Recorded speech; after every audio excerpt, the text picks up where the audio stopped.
At the conception of a child, a mother is born. You are something new. There is no going back. And today, I'd like to speak to your heart and tell you all of the things I wish I knew before having the first of our 5 kids. At the end, I'll share the one piece of advice that completely changed the way we parent in our home. So stick around while we make some homemade s'mores and have a chat. I promise, it will be worth the wait.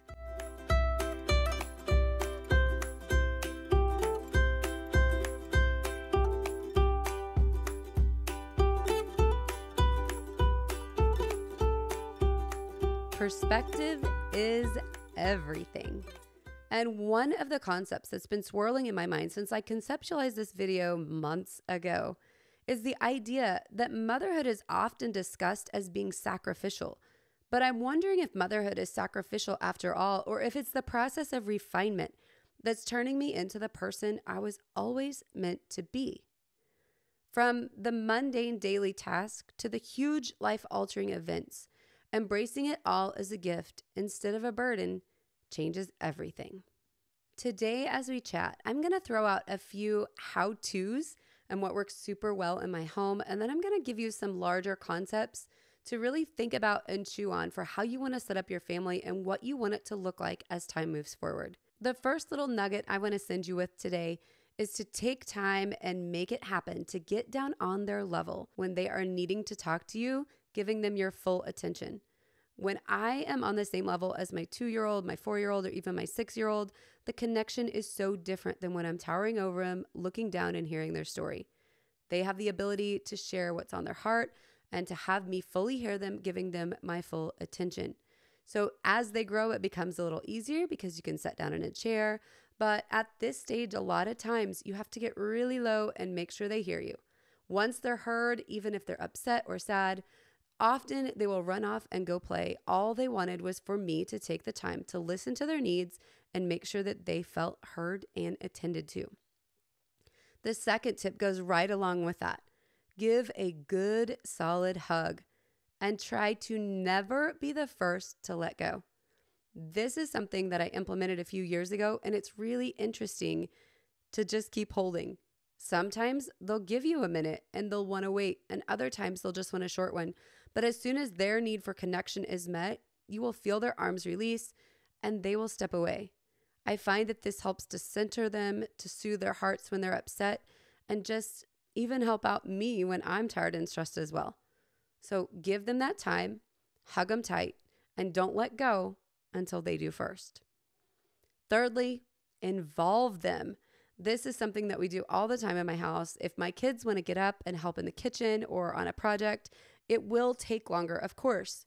There'll be a bigger mess. We might have eggs cracked on the floor, but it's always better when they're involved and they're totally bought into what you're doing. It also, as a side note, helps them be willing to try whatever you're cooking because they were involved at that time. Needless to say, the homemade marshmallows and the marshmallow cream at that point before it had set were really easy to get the girls involved with. They cannot wait to make these again. So if you've ever wondered if you can make marshmallows at home, you definitely can. And I'll show you a little bit more about how they turn out along the way.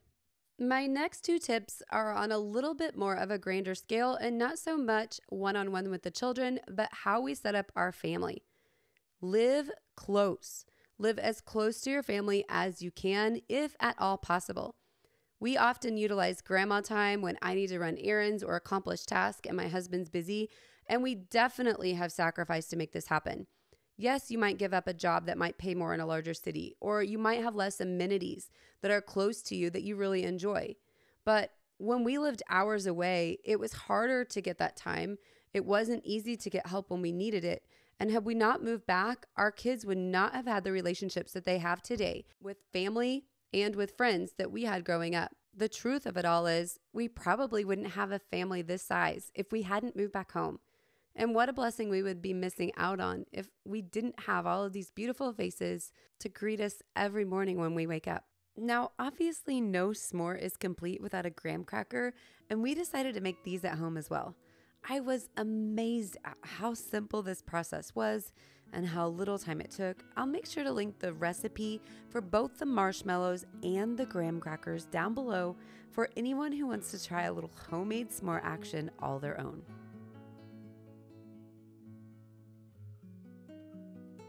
The next issue I want to talk about is slightly controversial to some of you, quite likely. But I feel like because of that, it's something that's often ignored in conversations that we have with young women about their life and their future and what they want their family to look like. I think we should encourage women to look for a career with flexibility and avoid getting into debt for an education that will trap us into the workforce, even if a young woman has zero desire to be a stay-at-home mom or possibly even have kids to begin with. When I was in my younger 20s, I didn't even want kids at all. And when I finally got married, I wanted maybe 1 or 2 kids. I definitely had zero desire to be a stay-at-home mom, but it was the flexibility that I had built in for myself that allowed something to be such a seamless change once the point in my life came where kids and a family were important. Even after we were married and when we were pregnant with our first child, the plan was that I would go back to work after we had him. But once we started to tour daycares, it became so blatantly obvious to us that what we were seeing was not what we wanted for our baby as he was growing up. Now, it was a hard pill to swallow. I'm not going to sugarcoat it for you. We had to do some adjusting. We had to make some changes to our plans and really look at what was important. But neither my husband nor myself was interested in having that be what my child went through as a young infant. Building in this flexibility will allow you to change your mind and change your plans. If you decide that that day is coming when you need to drop off that baby at daycare for the first time and you just can't do it. Ideally, during your early years, you live on one income and put that second income away in savings from the beginning, even when both of you are working. When you do this, you have all the flexibility in the world. And if you decide you want to go back into the workforce and take that job, then you can have some pretty great vacations or a huge down payment on a house or just set yourself up wonderfully for retirement. The money is not lost if you decide that the workforce is where you want to be. But building in that flexibility is something that's absolutely priceless because there's just something that changes in us when we have that baby.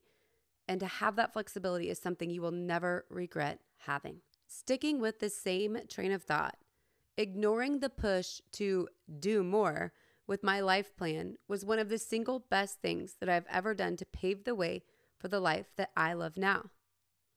I had a high school teacher that expressed her clear disappointment when I told her that I was pursuing my cosmetology license. "Oh, you can do so much more than that with your life," she said. "You should be a lawyer or go into some form of business." If I had listened and caved to the pressure that was being given to me by someone who really, truly meant well, this just wouldn't be my life. And what I would be missing is something greater than I could have ever imagined. Will we have more vacations? Yes. Would I drive a nicer car? Quite likely. But man, it's just not worth the trade. So building in that flexibility is so important for young women, and I just hope that this is a conversation we can start to have more openly. If you're interested in more on this specific topic, check out Suzanne Vanker. She has actually made a career out of helping boss babes figure out how to leave their 6-figure jobs and transition back into the home. Suzanne has her own channel here on YouTube, but she was also recently interviewed by Alex Clark on the Spillover podcast. I'll make sure to link both of those below. Their conversation is really eye-opening on what it's like to be on the other side and to have made the other choice to go after career, putting family second, and then really regret that choice. Now, is this everyone's experience? No. But the truth is, as women, our instinct is to put our family first and pick everything else second. Now, I know this isn't the common narrative. This isn't the popular thing to say at this time in our culture, but the truth is that biology and instincts just don't change. This is where we most feel fulfilled at the end of the day.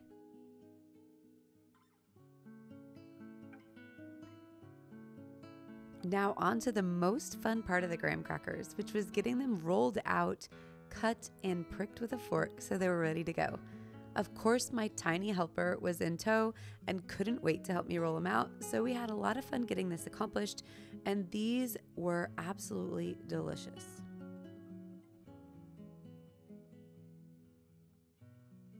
Now I want to change it up just a bit. I want to tell you about my 2 must-give baby shower items, as well as the only piece of advice I think any new mom really needs to be successful and feel fulfilled in her life as a mother. Number 1, I always give a set of LED baby fingernail clippers. And the last time I gave some, they even came with a little magnifying glass. If you have ever seen how delicate the little skin is around baby's fingernails, you need a light to make sure that you're not chopping off a piece of their skin. This wasn't me personally, but it definitely happened to one of my kiddos, so you can kind of guess who might have been involved there. The kids absolutely have used these for years. We love them. The light never goes out, and they are just a big piece of safety and security in my own mind, knowing we can clearly see those tiny little fingers and exactly what's going on. I will make sure to link them down below so you can see exactly what I'm talking about. If this sounds like something that is out there and you've never heard of before, it is definitely worth it. The second item is called Colic Calm. Now, there is no gripe water that is worth it. It doesn't even come close. This Colic Calm is not the cheapest thing that you're going to find, but it's worth its weight in gold. I have given it to person after person, shared it with people that have had babies before me that used other items and then found this once I recommended it. It's absolutely life-changing. It's all natural, and the kids feel so much better, or the babies, I should say. Literally within minutes, the crying stops and everybody can go to sleep. So both of those items will be linked below. I highly recommend it for any new moms if you're looking for a baby shower gift, if your aunts or grandmas or just people that know others that are in the time and stage when they're having babies. These 2 items are must-adds to your list. With the inside jobs complete, we brought the marshmallows and the graham crackers outside. The boys lit the fire, and we got everything underway. And let me tell you, this night was a huge hit. The graham crackers were slightly softer, but we were trying not to overbake them. Next time we'll give them a few more minutes, but it was amazing. The final piece of wisdom that I want to leave you with today is to trust only and exclusively your instincts when it comes to parenting your kids. There is no doctor, no teacher, no babysitter, or a family member that will have to live with the consequences of your choices. Only you and your spouse have to do that. So do not proceed with anything that doesn't feel right to you as a parent. This starts from the birthing plan, and it ends the day they move out of your house when they're on their own and have to make their own choices. Let your parenting instincts be your guide. If you have questions, don't be afraid to ask. But make sure the people that you're asking are living a lifestyle and have the successes that you're wanting to have with your own children. Don't take advice from somebody who's never been there or done that before. And more than anything, be prepared to ignore their advice if it doesn't feel right to you. You've got this. You can do this. And you don't have to listen to anybody that you don't want to, even me.